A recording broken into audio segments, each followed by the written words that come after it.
తను వెళ్ళి కూర్చుంటే ఏం చేయగలుగుతాడు ఆయన?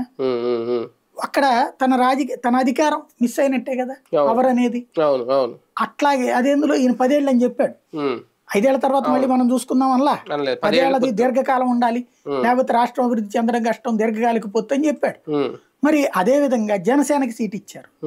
అక్కడ తెలుగుదేశం పార్టీ వాళ్ళు ఇదే ఫీల్ అవుతారు కదా, అసలే పొత్తులో బలవంతంగా మన సీట్ తీసుకెళ్ళి వాళ్ళకి ఇచ్చారు, వీళ్ళు గెలిచేస్తే రేపు పొద్దున్న సిట్టింగ్ సీట్ కాబట్టి మనకి రాదని, 10 ఏళ్ల పాటు తనకు అవకాశం రాదని చెప్పి వాళ్ళు ఫీల్ అవుతారుగా జనసేన వాళ్ళు. ఇప్పుడు మనకు వద్దని చెప్పి మనకు కేవలం 21 ఇచ్చారు, రేపు పొద్దున ఇది కనుక పోయిందంటే అదే మన దగ్గర ఉన్నటువంటి వాళ్ళకి తెలుగుదేశం వాళ్ళకి కనుక మనం సపోర్ట్ చేసాము, తెలుగుదేశం వాడు గెలిస్తే ఆ సీటు మనకి రేపు పొద్దున ఇయ్యరు కదా, కాబట్టి ఓడగొడదామని వాళ్ళు అనుకుంటారుగా. బీజేపీ వాళ్ళు సేమ్ కదా, సిట్టింగ్ సీట్లు మనకి ఇవ్వలేదు, రేపు పొద్దున ఇట్లాగా మోసం చేస్తారని నాళ్ళకు ఉంటది కదా. గ్రౌండ్ లెవెల్లో ఉన్నటువంటి నాయకుడు ఆ నాయకుడిని అనుసరించే కేడర్ అయితే నవ్వుతూ మాట్లాడుతున్నా కడుపులో కత్తులు పెట్టుకునే కావలించుకుంటారు. అవతల వాడు కన్విన్స్ చేసే దాన్ని బట్టి ఉంటది.